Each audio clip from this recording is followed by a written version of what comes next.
کیا اب پاکستان کو تو ٹیکنیکلی اس خطے میں جانا چاہیے، پاکستان کو تو انڈونیشیا، ملیشیا، میں نے ایک پیپر لکھا تھا اور میں نے کہا تھا کہ پاکستان کو اگر آسیان پارٹنر سے مشکلات پیدا ہو رہی ہیں تو جاؤ جو وہاں پہ مسلم ممالک ہیں ان کے ذریعے قریب ہو جاؤ اس خطے میں، انہی کے ذریعے قریب ہو جو، اگر آپ باقی ممالک کے ذریعے قریب نہیں ہونا چاہتے، برنائی دارالسلام ہے اور ملک ہیں وہاں پہ، جاؤ جا کے قریب ہو، ملو گلو، تعلقات کو بلڈ کرو، ایک ڈائریکشن سیٹ کرو، نئی اکانومی ہے، نیا خطہ ہے، اس خطے میں اپنے پنجے گاڑو۔ انڈیا تو ظاہری بات ہے اس کا حجم اتنا بڑا ہے، اس کی اکانومی اتنی بڑی ہے، اب دیکھیں نا، آپ کہتے ہیں جی کہ انڈین، جاپان اور ساؤتھ کوریا کہہ رہا ہے کہ جی ہمیں شپنگ لینز پروٹیکٹ کرنی چاہیے۔ اچھا امریکنز آلریڈی یہ کام کر رہے ہیں، ٹھیک ہے جی۔ اچھا انڈیا رشین آئل لے رہا ہے، ٹھیک ہے جی، اور وہ اس کی بھی جتنی بھی ٹرانزیشن وہ جو سپلائی ہے تھرو مڈل ایسٹ آ رہی ہے، اور جسے وہ کہتے ہیں نا، اب سوئز کینال بھی ایک امپورٹنٹ ہے، وہ بھی ایجپٹ میں ہی ہے، وہ بھی ایک گیٹ وے ہے، ساری جو یورپ، ایشیا کی ایکسپورٹ ہے یورپ جاتے ہوئے۔ اب آپ امیجن کریں کہ اگر سوئز کینال کے ذریعے ٹریڈ نہ جائے تو آپ کو سارا افریقہ کراس کر کے اوپر یورپ جانا پڑے تو کتنی کاسٹ بڑھ جائے، آپ کی ایکسپورٹ کی بھی کاسٹ بڑھ جائے گی، انڈیا، پاکستان، ان تمام ممالک کی، اور امپورٹ کی بھی کاسٹ بڑھ جائے گی۔ لیکن اب ظاہری بات ہے انڈیا اپنے جو لنکیج بلڈ کر رہا ہے مڈل ایسٹ کے ساتھ، تو بیسیکلی وہ انرجی کے لیے بلڈ کر رہا ہے، پاکستان کو انڈرمائن کرنے کے لیے کر رہا ہے، اپنی پاور شو کر رہا ہے، اپنی ریلیونس مینٹین کر رہا ہے، ان سب ملکوں کو بتا رہا ہے کہ پائن یار ہے دیکھو نا تسی، اسی تے بڑے ودیا، ساڈے تے بڑے اچھے تعلقات نے تواڈے نال، تسی تے بڑے بھرا ہو ساڈے، ٹھیک ہے جی، تے آؤ نا ہم رل کے مل کے کام کریں، ہم کوئی مذہب کی باتیں تھوڑی ہوں گی، ہم تو ان چیزوں کو دیکھیں گے، ان چیزوں، سو یہ جسے وہ کہتے ہیں نا کہ اب جو مڈل ایسٹ میں کانفلکٹ ہو رہے ہیں، انڈیا دیکھیں اپنا، اپنی جو مڈل ایسٹ میں ریلیونس بنا رہا ہے، وہ بنا ہی اس لیے رہا ہے کہ وہ اپنی سپلائی چین کو مینٹین کر سکے، وہ رشیا کے ساتھ ریلیونس اس لیے بنا رہا ہے تاکہ اپنی سپلائی چین کو مینٹین کر سکے، وہ جاپان اینڈ ساؤتھ کوریا کے ساتھ اگر انٹرنیشنل جتنے بھی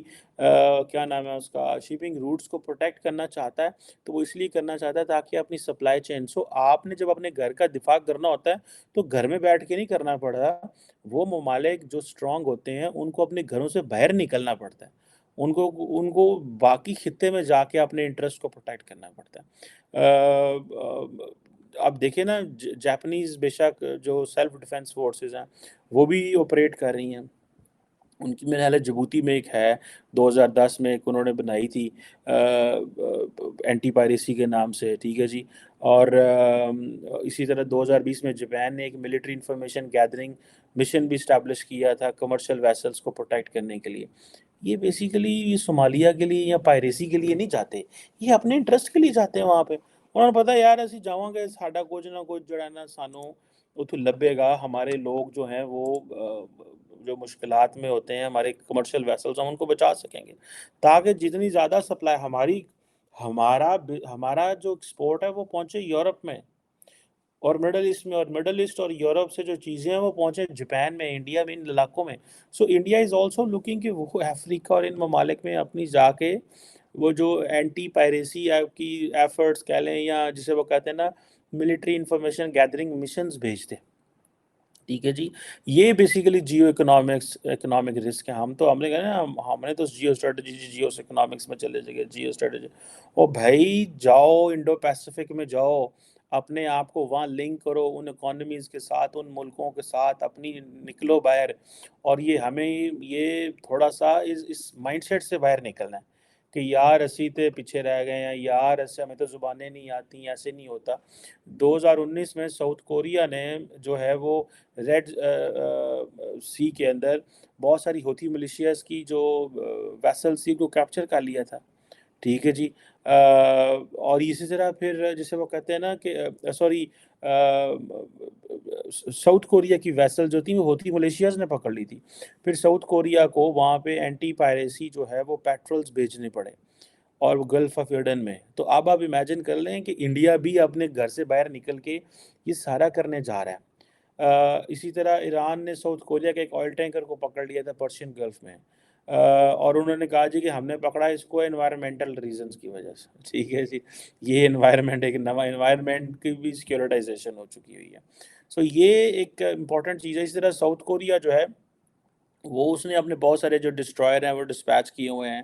اور کیے ہوئے ہیں، اور پھر میرے خیال ہے انہوں نے کوئی $1 بلین ایران کو بھی دیا تھا، ٹھیک ہے جی، اس حوالے سے۔ سو یہ آپ امیجن کریں کہ اس میں انڈینز بھی بہت تیزی سے آگے بڑھ رہے ہیں، اور چائنا اور انڈیا، جاپان، ان سب ملکوں نے دیکھیے کہ مل جانا ہے، کیونکہ کاروبار تو بہت امپورٹنٹ ہے یار، اگر کاروبار نہیں چلے گا تو آپ ختم ہو جائیں گے۔ اب سننے میں آ رہا ہے کہ یہ جو ایشین جیو پالیٹکس ہے، اس میں India, Japan and south Korea جو ہے، اب وہ ظاہری بات ہے یہ سارے ایک اس ویسٹرن بلاک کا حصہ ہیں، اور چائنا کی بڑھتی ملٹری جو پولیٹیکل ڈیزائنز ہیں اس کو وہ دیکھ رہے ہیں، وہ کہہ رہے ہیں بھائی یہ ہمارے لیے خطرہ بنتا جا رہا ہے۔ اور اسی سال جو ہے ان تینوں ملکوں نے امریکہ اور کینیڈا کو جو اینٹی سب میرین وارفیئر ایکسرسائزز تھیں گوام میں، اس میں جوائن کیا، ٹھیک ہے جی۔ پھر اسی طرح کمبائنڈ میریٹائم فورسز ایک بحرین میں نیول پارٹنرشپ تھی بہت سارے ملکوں کی، اس میں بھی یہ تھے سارے۔ تو اب آپ اس کو اندازہ لگا سکتے ہیں کہ انڈیا کتنا تیزی سے اپنے خطے سے باہر نکل رہا ہے۔ انڈیا جو ہے وہ سمجھتا ہے کہ جو جاپان اینڈ ساؤتھ کوریا ہیں، یہ اس طرح وہ ظاہری بات ہے ایشین ملک ہیں، ان کے ساتھ ایک تعلق بنا کے ان کی جو آلریڈی اسٹیبلش فیسلٹیز ہیں اس میں اپنا رول پلے کر لیں، ٹھیک ہے۔ سو یہ ایک ٹرینڈ ہے جس کو میں سمجھتا ہوں کہ وہ کر رہے ہیں ہمیں، اسی لیے میں کہتا ہوں کہ ہمیں اب خطے سے باہر نکلنا ہے، ہمیں آگے کا سوچنا ہے۔ اگر ہم خطے سے باہر نہیں نکلیں گے، آگے کا نہیں سوچیں گے، تو ہم پھنس جائیں گے، اور اس میں ہمارے لیے یہ بہت بڑی ناکامی ہوگی ہماری لیڈرشپ کے لیے۔ ایک طرف ہمارے پولیٹیکل انسرٹینٹی ہے، ایک طرف ہم ان چیزوں میں پھنسے ہوئے ہیں، دوسری طرف جو ہے وہ ہمیں کل کو سپلائی چین کے ایشوز درکار ہیں۔ ہماری آبادی 250 ملین کے قریب ہے، ہم ایک بڑا ملک ہیں، ایک کوارٹر بلین پیپل ہیں، کوارٹر بلین، 1 بلین کا چوتھا حصہ ہے ہم اس وقت دنیا میں۔ لیکن ہم نے اپنے لوگوں کے جو انٹرسٹ ہیں ان کو کس طرح پروٹیکٹ کرنا ہے، یہ چیزیں ہیں وہ کرنے والی ہیں۔ انڈیا جو ہے وہ اس حوالے سے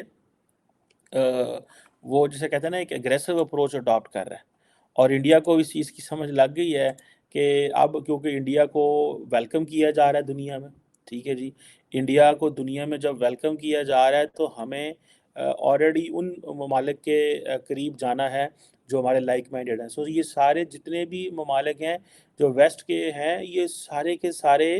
یہ لائک مائنڈیڈ ملک تھے، ٹھیک ہے نا جناب، یہ لائک مائنڈیڈ ملک تھے، اور یہ لائک مائنڈیڈ ملک آلریڈی انڈیا کے ساتھ جو ہیں وہ مل چکے ہیں،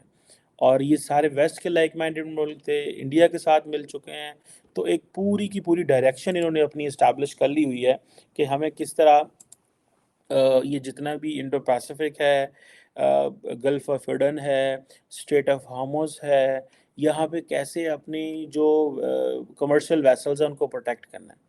اور ہم ادھر اس لیے میں کہتا ہوں پاکستان کو بھی اپنے اس کمفرٹ زون سے باہر نکل کے، ہمارا تو بالکل ساتھ لگتا ہے اسٹریٹ آف ہارمز، ہمارے تو ساتھ ہے گلف آف ایڈن، کو اتنا دور تو نہیں ہے۔ سو ہمیں ان چیزوں کو تھوڑا سا ہمیں اپنے کمفرٹ زون سے باہر نکلنا چاہیے، اور ایک پولیٹیکل سپورٹ آنی چاہیے اس چیز کو۔ جتنا زیادہ آپ اپنی نیوی کو تھوڑا ایکٹیو کریں گے، پرو ایکٹیو کریں گے، اس کو انٹرنیشنل بارڈرز میں بھیجیں گے، اتنا زیادہ ریلیونس بڑھے گی۔ یہ نہیں ہوتا ریلیونس کم نہیں ہوتی، ریلیونس بڑھے گی اس سے۔ لیکن اس کے لیے یہ جو میں نے آپ کو پہلا ٹرینڈ سمجھایا تھا پاکستان کے اندر آ رہا ہے کہ پاکستان کو چائنیز اور رشینز تو ملتے ہیں، ہمارے ویسٹرن نہیں ملتے، ٹھیک ہے۔ یہ جو چیز ہے یہ ایک پریشان کن بات ہے، اور اس پہ ظاہری بات ہے جو جہاں جہاں پہ میں بول سکتا ہوں بات کرتا ہوں، I will keep making my point clear to all those quarters کہ بھائی اس ٹرینڈ کو سمجھیں، اس چیز کو ایسے نہ ہونے دیجیے گا، ورنہ یہ ایک نئی اور یہ اس چیز کو پولیٹیشنز کو بھی سمجھنا چاہیے، پولیٹیشنز کو بھی سمجھنا چاہیے کہ ٹھیک ہے وہ ان کو اپنی ریلیونس مینٹین کرنی پڑے گی۔ میں نے آج ایک آرٹیکل بھی اس حوالے سے شیئر کیا، وہ میں نے کیا تو کیونکہ پاکستان میں فیئر اینڈ فری الیکشنز کیوں نہیں ہوں گے اس حوالے سے ہے، لیکن اصل میں بتانا یہ چاہ رہا ہوں کہ بھائی جو پولیٹیشین ہے ان کو کیسے اپنے آپ کو ریلیونٹ کرنا ہے تاکہ ان کی صرف اور صرف انٹرنلی نہیں ایکسٹرنلی بھی ویلیو بڑھے، اور جب وہ انٹرنل ایک یونائٹڈ فرنٹ دیں گے تو وہ اپنی وہ جو ڈیو رسپیکٹ ہے سسٹم کے اندر اس کو وہ لے سکیں گے۔ So that is something which is very significant in my understanding, and I believe it is going to be very beneficial اگر political leadership اس طرح سوچتی ہے. لیکن یہ دونوں ٹرینڈ آپ کے سامنے ہیں. One,